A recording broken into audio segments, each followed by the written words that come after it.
تعمل إيه لفريرة عشان يكسب؟ ما تفهمش. تعمل إيه للعيبة الزمالك عشان تكسب؟ أنا مش عارف، أنا مش عارف. برضه فيريرا مش فاهمه، أنت مش فاهمك يا عم أنت عايز تعمل إيه طيب؟ قُل لي فهّمنا، يعني أنت ممكن تكون بتخترع كورة جديدة، بس ماشي.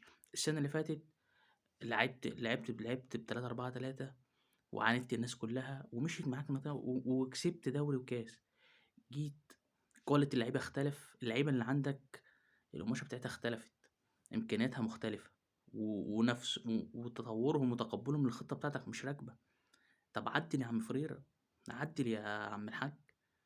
ما شوف الراجل تشافي امبارح بقى يعني كسب النهائي وهو بيعمل ملحمة. ليه؟ ما هو كرة القدم مش فتي، مش ماشية معاك هنجرّب حاجة غيرها، مش ماشية دي نجرّب حاجة دي، لإن أنت من أول الدوري أداء ما فيش، صفر. اللعيبة أصلًا واقعة، اللعيبة واقعة، وأنا هاقول لك الصراحة اللعيبة واقعة، اللعيبة مش قادرة تشيل رجلها من على الأرض. بعض اللعيبة مش شايفة، بس دي غلطتك برضه إن أنت بتلاعبهم، ما هو برضه هنرجع ونقول، طَب أنت دلوقتي اللعيبة وحشة، اللعيبة زفت، بتلاعبها ليه؟ معلش بتلاعبها ليه؟ يا عم اطلع قعّد اللعيبة دي كلّها. إمام عاشور من أول السيزون مش شايف قدّامه، بيهبّل أي هبل في الكورة.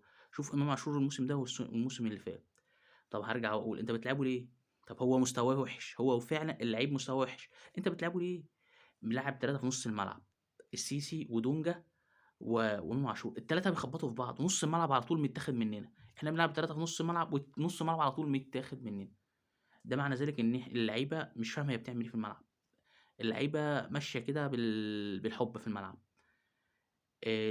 سيف الدين الجزيري ما أعرفش إن هو نسي الكورة والّا إيه، بس برضه أنت فين؟ أنت دورك كمدرب تخلق بدايل، عندك لعيب وقع المفروض أنت بدايل ليه. في 5، 6 لعيبة في الزمالك المفروض ما تلعبش كورة تاني، لعيب المفروض تخلّص يعني الماتش ده يخلص وما يلعبوش كورة تاني.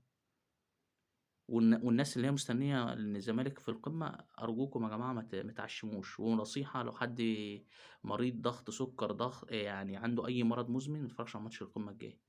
نصيحة والله، بجد، بجد نصيحة.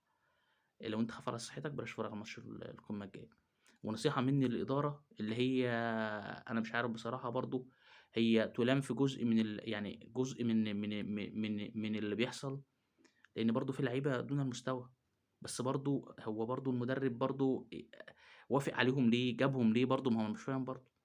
ما هو معلش الأول في الأول والآخر ده مدرب، اللعيبة دون المستوى ما تلعبهاش، اوجد بدايل، لاعب ناشئين. إنما واحد زي محمد عبد المجيد، معلش محمد مين؟ محمد عبد الغني. محمد عبد الغني ما فيش، ضايع، ضايع حرفيًا، مع إنه ده مش مستواه، ضايع، بتلعبه ليه؟ واحد زي مصطفى السناري، أنت جايب لعيب شاري مدافع بمبلغ وقدره عشان يقعد احتياطي؟ هو مش قادر يثبت نفسه في الفريق، معلش يعني أُمّال أنتم جايبينه ليه؟ ما هو برضه هتقول لي أصل مدافع وكان جامد وكان مكسّر الدنيا مع طلائع الجيش. طب لمّا جه الزمالك عمل إيه؟ مش قادر يلعب، مش قادر يفرض نفسه على التشكيل الأساسي. طب أنا جايبه صفقة محسوبة عليَّ ليه؟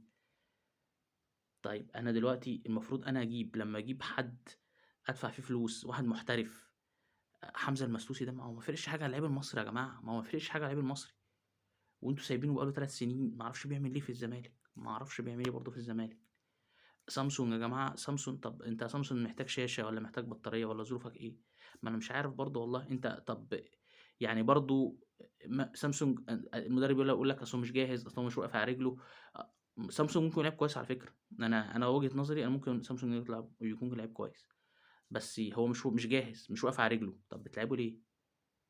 طيب هتيجي تقول لي إن السنة اللي فاتت جرّبت ناشئين كتير جدًا، ما تطلّع يا عم ناشئين، تلاعب ماجد هاني، لاعب حسام أشرف أنت مش عارف راكنه ليه. طب أنت مشيته، ما رضيتش تمشّيه ومقعّده بيلعب. طب طلّع يا عم، طلّع لعيبة من تحت.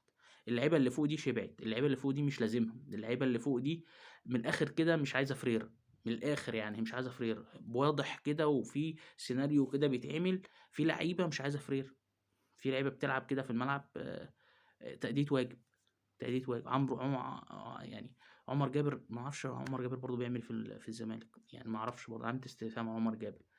أنا كشخصية أنا باحبه جدًا وباحترمه، بس أنا مش شايف ليه أي مردود، مش شايف أي تأثير.